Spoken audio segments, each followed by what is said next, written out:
Aku jawab singkatnya, tapi Mas itu bisa beli dalam ya, kan itu accounting dia. Tapi jadi teman-teman harus paham di accounting itu nggak ada beberapa jenis perusahaan yang memang heavy ekuitas, heavy debt kayak bank gitu. Bank tadi kan 88% heavy debt ya, karena memang dia sorry, heavy liability gitu. Nah, ada juga perusahaan yang memang utangnya tinggi. Contohnya apa? Misalnya sektor infrastruktur. Infrastruktur itu apa namanya? Kan buat bikin duit ini kan nggak mungkin pakai duitmu semua sepenuhnya kan. Misalnya ada real estate lah mau bikin satu jadi nyebut yang itu lagi emiten yang itu. Ya ada emiten yang itu lagi mau bikin apa wilayah wisata misalnya gitu. Dia kan buat bikin berapa triliun berapa triliun dia sekarang pasti ngutang gitu buat bikin. Dia nggak pakai duit sendiri, makanya dia akan heavy banget ke liabilitasnya dibanding ke ekuitas. Jelek, tapi kalau perusahaan-perusahaan tertentu itu jadi memang karakteristiknya begitu. Contoh lagi nih, misalnya ada satu rasio namanya PER ya, price earning ratio di sini nih. Ini kan intinya price earning ratio itu kan berapa kalau kamu price PER-nya 3 artinya kalau kamu beli tadi ya berapa berapa tahun kamu balik modal gitu. Nah, base performance saham di 2024 itu kan perusahaan real estate lah bisa dibilang ya. Tapi PER-nya sampai ratusan kali lipat misalnya gitu. Itu kenapa kok PER-nya gede banget? Berarti kan kalau PER-nya 500 misalnya gitu, berarti kamu butuh 500 tahun buat balik modal. Kenapa harus PER-nya gede tapi kamu masih beli gitu loh? Masa harus nunggu 500 tahun buat balik modal? Nah, karena kalau di perusahaan real estate itu duit itu baru masuk, bukan catatan accountingnya ya. Itu baru bisa diakui sebagai pendapatan ketika udah peralihan kunci gitu. Akhirnya ya dia belum bisa ngeklaim pendapatan dalam jumlah yang banyak. Itu accounting detail ya, tapi mungkin Mas Rito lebih jago lagi untuk detail-detail kayak gitu. Ini udah accounting advance yang setiap industri itu ada karakternya gitu. Mungkin Mas Rito bisa tambahan tentang rasio leverage itu sebutannya. Rasio leverage-nya tinggi gimana Mas? Ya biasanya kalau kita ngomongin ini ya, perusahaan itu kan pasti kan butuh namanya capital ya, capital baik itu untuk ngebiayain working capitalnya ya, kayak buat core bisnisnya, sama juga capital expenditure buat aset-asetnya. Nah, capital itu bisa dibagi jadi dua kan, mau itu ngambilnya dari debt atau dari equity.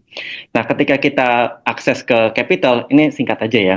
Ini pasti ada yang namanya cost of capital ya. Mungkin kalau pernah ngambil apa dulunya accounting atau finance ya, kita dulu pernah belajar cost of capital itu berapa sih biaya atau konsekuensi dari capital yang bisa kita akses, baik itu melalui debt atau melalui equity. Nah, kalau misalnya di finance itu ada grafiknya. Jadi kita kalau misalnya awal-awal bisnis yang belum punya akses ke equity yang gede, misalnya belum bisa IPO, memang cuma bisa aksesnya tuh lewat debt gitu ya, lewat apa utang gitu. Nah, tapi debt ini tuh awalnya memang cost-nya jauh lebih rendah dibandingkan kalau cost of equity. Tapi pada certain tertentu ya, maksudnya ada limit tertentu. Nanti ketika debt-nya tuh makin besar, itu tuh akan makin tinggi ininya apa cost-nya. Tapi nanti dia tuh kayak distribution normal kayak bell curve gitu.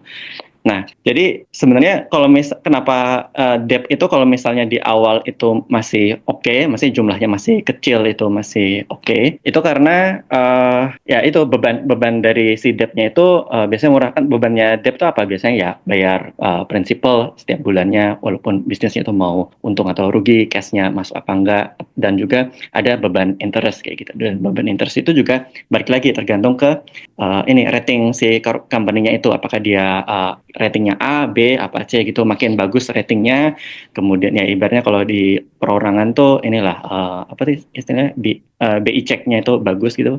Nah, itu nanti bisa bunganya ya dari berdasarkan ratingnya dia itu bisa lebih rendah lagi.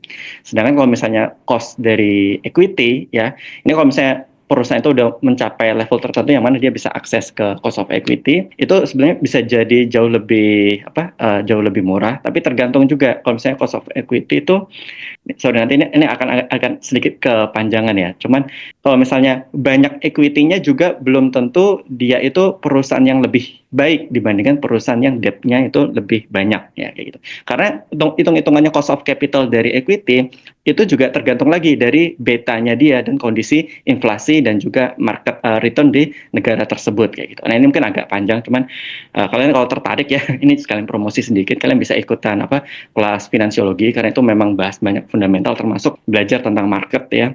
Kayak misalnya ngitung CAPM, cash flow equity, pakai CAPM classical atau after tax return atau pakai Gordon Growth model kayak gitu.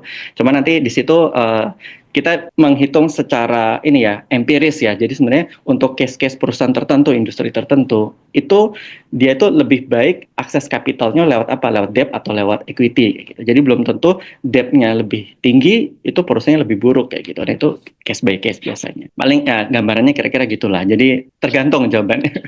Jadi nggak bisa langsung dijawab hitam dan putih. Oke, sangat bagus. Jangan lupa join finansiologi untuk lebih Ya. jago. Kalau aku kan aja, maksudnya orang banyak ngomong aja aku. Tapi kalau mau lebih jago ke Mas ini lah, si Tuan dan kawan-kawan finansiologi. Tapi ini malam ini banyak belajar sih terkait apa financial market ya, financial system gitu ya. Itu saya tuh dulu belajar kayak gini tuh tahun 2014, 2016. Maksudnya itu tuh kayak cyclical gitu. Belajar oh ada hal baru lagi, oh ada film baru, ada buku baru kayak gitu.